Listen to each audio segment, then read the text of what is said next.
사람들은 자주 이렇게 말하죠. 기분 따라 움직이지 마. 감정에 휘둘리면 안 돼. 좀 강해져야지.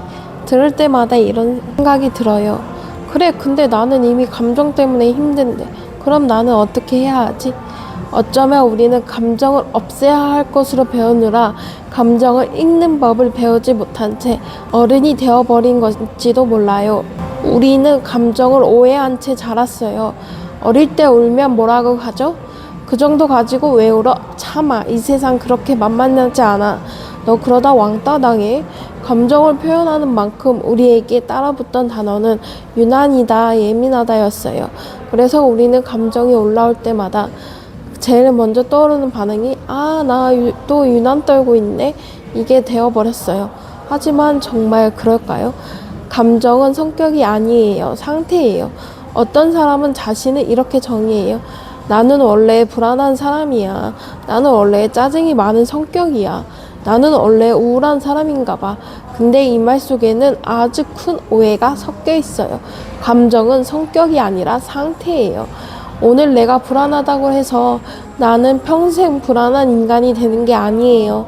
오늘 화가 났다고 해서 나는 화를 잘 내는 나쁜 사람이 되는 것도 아니고요. 그냥 오늘 지금 이 순간에 내 에너지 상태가 그렇게 움직이고 있을 뿐이에요. 비유하자면 이런 거예요. 몸에 열이 나면 나는 열 많은 인간이야가 아니라 지금 몸 어딘가에 염증이 있나 보다, 아픈가 보다 라고 보잖아요. 감정도 똑같아요. 내가 내 안에 무슨 일이 일어나고 있는지를 알려주는 임시 상태 표시일 뿐이에요. 그러면 감정이 옳다는 말의 진짜 뜻은 무엇일까요? 감정은 언제나 옳다는 말은 내가 느끼는 건 다 정당해. 그러니까 남들이 뭐라 해도 무조건 맞아. 이 말이 아니에요.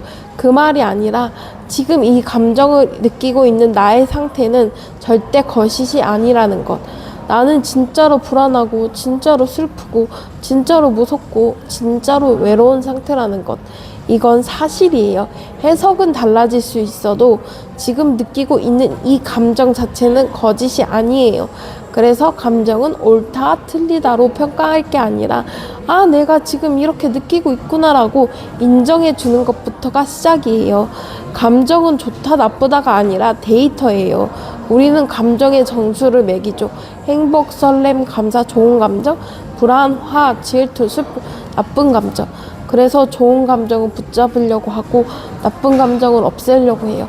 그런데 문제는 감정은 원래 그런 식으로 태어난 게 아니라는 거예요. 계절의 점수를 매긴다면? 아니야, 누군가가 계절의 점수를 매긴다면 봄 100점, 여름 80점, 가을 90점, 겨울 0점. 겨울 추우니까 실패한 계절이다. 우리는 이렇게 말하지 않죠. 겨울이 있기 때문에 흙이 얼고 벌레들이 줄어들고 다음 해를 준비하는 시간도 생기고 봄이 더 소중해지죠. 감정도 똑같아요. 슬픔이 있기 때문에 기쁨이 더 선명해지고 무기력이 있기 때문에 내가 지금 많이 지쳤구나를 알아차릴 수 있고 짜증이 있기 때문에 내가 지금 여유가 없네를 볼 수 있어요. 감정은 내가 어떤 상태인지 알려주는 데이터예요. 숫자로 따지면 이런 느낌이죠. 에너지 잔량 10%, 마음의 안전도 30%, 지금 상황에 대한 부담감 90%, 이런 걸 말해주는 수치 같은 거예요. 감정을 나쁘다고 하면 어떤 일이 생길까요? 예를 들어 어떤 날 이유 없이 기분이 가라앉아요. 왜 이 일이 우울하지? 안 돼. 나 이런 거에 빠지면 안 돼. 정신 차려야지. 이 순간 일어나는 일은 감정은 사라지는 게 아니에요. 그냥 몸의 지하로 내려갈 뿐이에요. 표면에서 이렇게 바뀝니다. 나 우울해해서 나 열심히 해야 하는 사람으로, 나 힘들어해서 나 강해야 하는 사람으로. 하지만 데이터는 이미 찍혀 있고 어딘가에 저장되어 있죠. 그리고 어떤 날 폭발합니다. 아무것도 아닌 말에 눈물이 터지거나 작은 일에 미친 듯이 화가 나거나 갑자기 폭식을 하거나 몸이 아프거나 우리는 그때도 또 나를 탓해요. 역시 나는 문제야. 하지만 사실은 한참 전에 울어야 할 때 울지 못하고 쉬어야 할 때 쉬지 못하고 도움을 요청해야 할 때 참았던 그 순간들이 나중에 한꺼번에 몰려오는 것 뿐이에요. 생각은 거짓말을 할 수 있지만 감정은 거짓말을 하지 않아요. 생각은 굉장히 논리적이고 똑똑해 보이지만 의외로 가장 쉽게 속는 존재예요. 왜냐하면 생각은 과거 경험, 들었던 말들, 비교, 드러움 이런 걸 섞어서 해석을 만들어내거든요. 같은 상황 다른 생각이 있을 수 있어요. 예를 들어 친구가 내 메시지에 답을 안 했어요. 머리는 바로 시나리오를 써요. 나한테 화났나? 내가 뭐 잘못 말했나? 역시 나는 귀찮은 사람인가 보다. 역시 사람들은 결국 나를 떠나. 하지만 진실은 어떨까요? 친구가 그냥 바빴을 수도 있고 잠들었을 수도 있고 본 줄 알고 까먹었을 수도 있고 그냥 정신이 없었을 수도 있어요. 생각은 종종 극단으로 달려요. 특히 상처가 있는 사람일수록 감정은 다르게 말합니다. 이때 감정이 말해주는 건 조금 달라요. 나 지금 되게 불안해. 버려질까봐 무서워. 나는 괜찮은 사람일까? 나 너무 애롭다. 이건 친구가 나를 싫어해라는 사실이 아니라 내 마음의 상태에 대한 진짜 이야기예요. 그러니까 감정은 이렇게 말해주는 거야. 지금 너 마음속에 버려질까봐 무서운 아이가 하나 있어. 지금 너는 확인받고 싶은 상태야. 지금 너는 외로움이 올라와 있는 상태야. 그래서 감정은 옳아요. 상대를 판단해서가 아니라 나의 진짜 상태를 있는 그대로 말해주기 때문이에요. 생각이 만들어낸 스토리는 틀릴 수 있어도 지금 느끼는 감정 자체는 절대 거짓이 아니에요. 생각이 감정을 공격할 때가 있어요. 우리는 여기서 한 번 더 자기 자신을 2번 때립니다. 감정이 올라오는 것 첫 번째 파도, 불안해, 슬퍼. 그 감정을 공격하는 2번째 파도, 그 정도 가지고 왜 그래? 너 왜 이렇게 약하냐? 이러니까 네가 안 변하는 거야. 그래서 감정은 원래의 크기보다 훨씬 커집니다. 감정은 그냥 나를 봐달라고 신호를 보내는데 머리가 조용히 해! 하면서 덮어버리는 거죠. 그러면 감정은 더 크게 더 세게 소리칩니다. 그래서 감정은 옳고 오히려 그 감정을 공격하는 내 머릿속의 목소리들이 우리에게 더 많은 거짓말을 하고 있는 거예요. 몸은 이미 알고 있어요. 어떤 상황에서는 입으로는 괜찮아 라고 말하는데 몸은 전혀 괜찮지 않을 때가 있어요. 이상하게 손이 떨리고 가슴이 쿵쾅거리고 속이 올라오고 속이 울렁거리고 두통이 오고 피곤한 것도 아닌데 몸이 무겁고 그럴 때 대부분 몸이 이렇게 말하고 있어요. 나 사실 괜찮지 않아. 몸의 반응을 감정의 언어로 바꾸면 이렇게 돼요. 가슴이 답답하다. 나 지금 되게 두려워. 위가 꽉 막힌 것 같다. 나 지금 참고 있는 말이 많아. 머리가 지끈지끈하다. 나 지금 너무 생각이 많아. 기운이 빠진다. 나 지금 에너지가 바닥났어. 괜히 짜증이 난다. 나 지금 여유가 한 톨도 없어. 몸은 언제나 진실만 이야기하는 센서예요. 조작되지 않습니다. 머리는 괜찮아, 별거 아니야 라고 말해도 몸은 아니야, 나 힘들어 라고 계속 신호를 보내요. 감정은 몸의 알람 시스템이에요.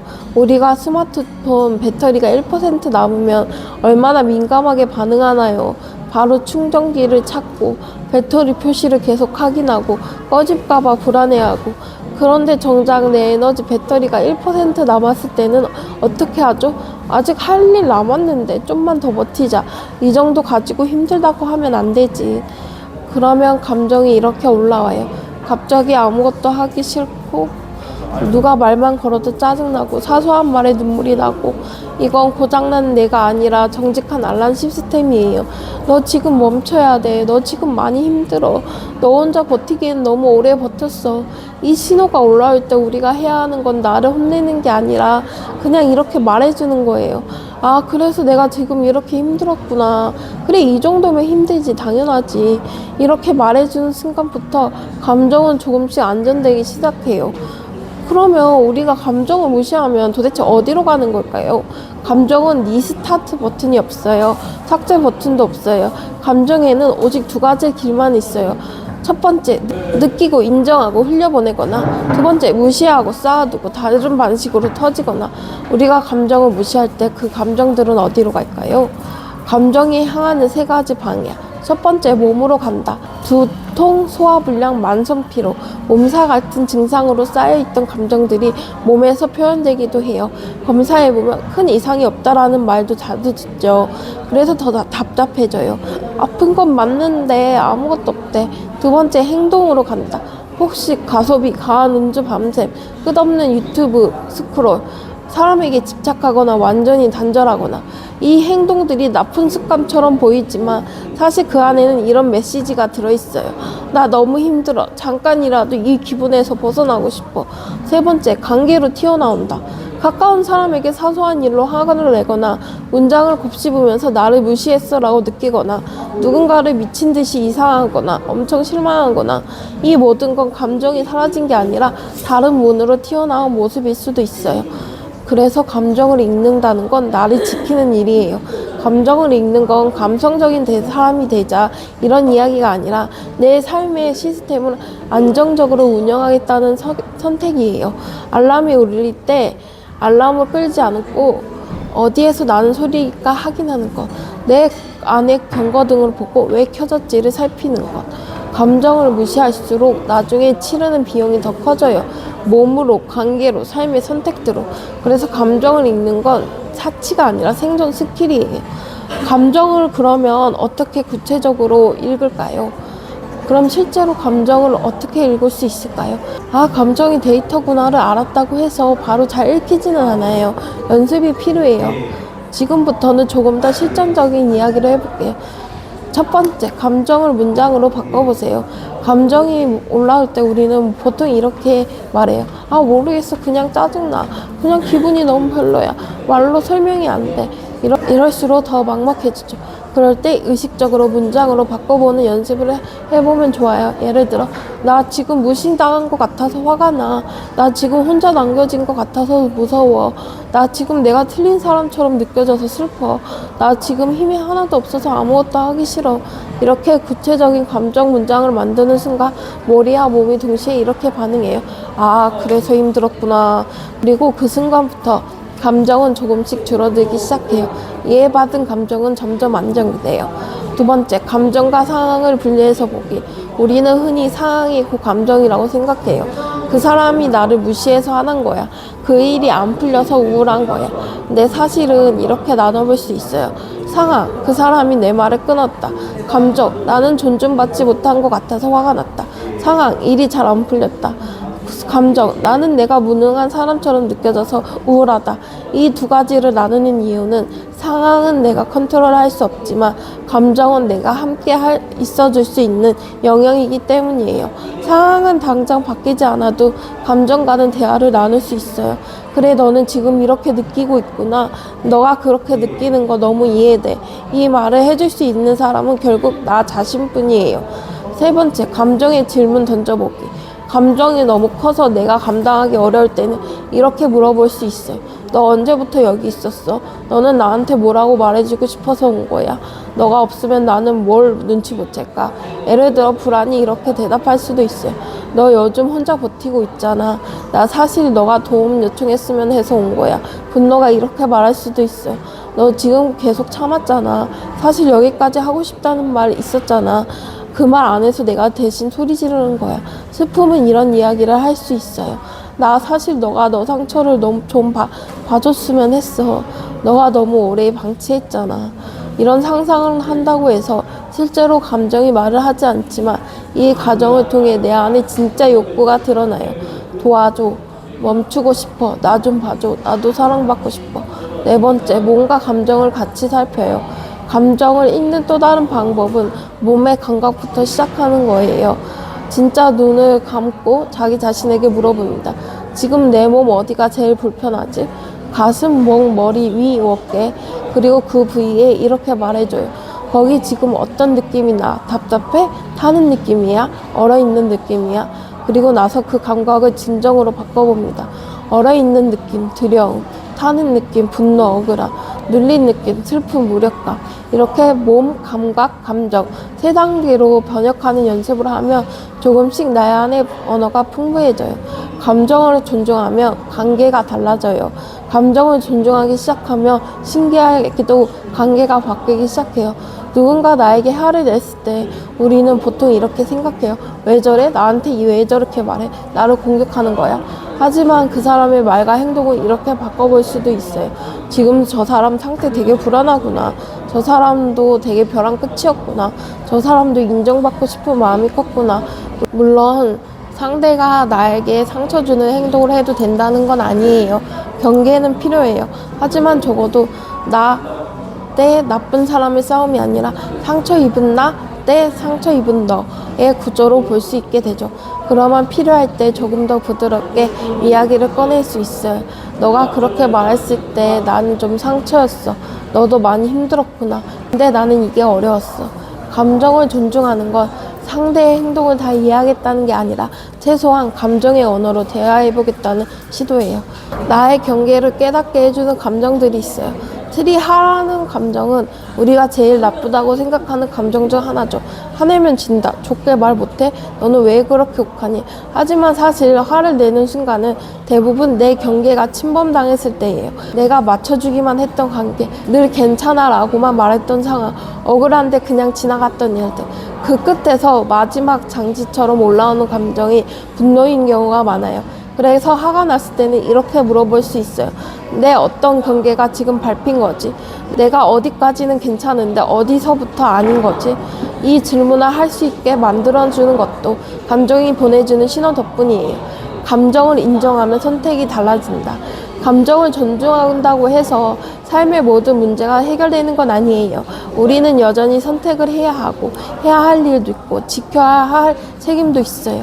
하지만 감정을 인정하고 나서 내리는 선택과 감정을 무시한 채 내리는 선택은 완전히 달라집니다. 감정을 무시하면 선택의 기준이 이렇게 돼요. 남들이 보기에 좋아 보이는가? 덜 욕먹는 선택은 뭘까? 실패했다는 소리 안 들으려면 어떻게 해야 하지?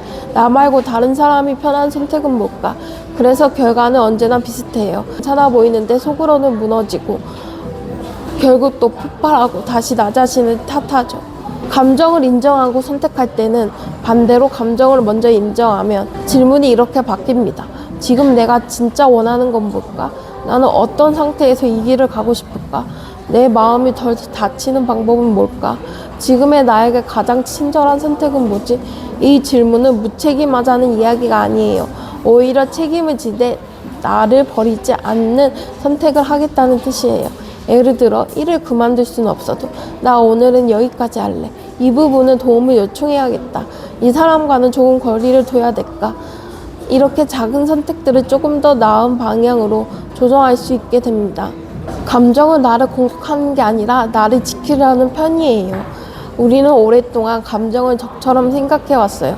또 불안해졌어. 왜 이래? 또 울고 싶어. 그만 좀 해. 나 왜 이렇게 약하지? 이 감정만 없으면 좋겠다. 하지만 조금 더 시선을 바꾸면 감정은 늘 한편이었다는 걸 알게 돼요. 불안은 너 지금 너무 혼자 있다고 알려주고, 슬픔은 이건 너가 많이 아팠던 자리야 라고 알려주고, 분노는 여기까지가 한계야 라고 알려주고, 외로움은 너도 연결되고 싶어 라고 알려줘요. 감정은 우리를 무너뜨리려고 온 게 아니라 너 자신을 버리지 말라고, 너를 좀 봐달라고 말하러 온 신호예요. 감정이 언제나 옳다는 말의 마지막 의미. 그래서 감정이 언제나 옳다는 말은 이렇게 바뀔 수 있는 것 같아요. 너가 지금 느끼는 이 감정은 너가 살아있다는 증거이고 너 안에 진실을 보내는 신호다. 감정이 옳다는 말은 누군가를 공격해도 된다는 허락이 아니라 지금의 너를 의심하지 않아도 된다는 선언이에요. 오늘 하루 동안 당신에게 올라왔던 감정들을 한번 떠올려 볼까요? 불안했던 순간, 서운했던 순간, 외로웠던 순간, 이유 없이 눈물이 났던 순간, 그리고 이렇게 말해보는 거예요. 그래, 그때 나는 그렇게 느낄 수밖에 없었어. 그 감정 틀리지 않았어. 괜찮아, 내가 이제 너 얘기 좀 들어볼게. 그 순간 감정은 더 이상 괴물이 아니라 내 편이 됩니다.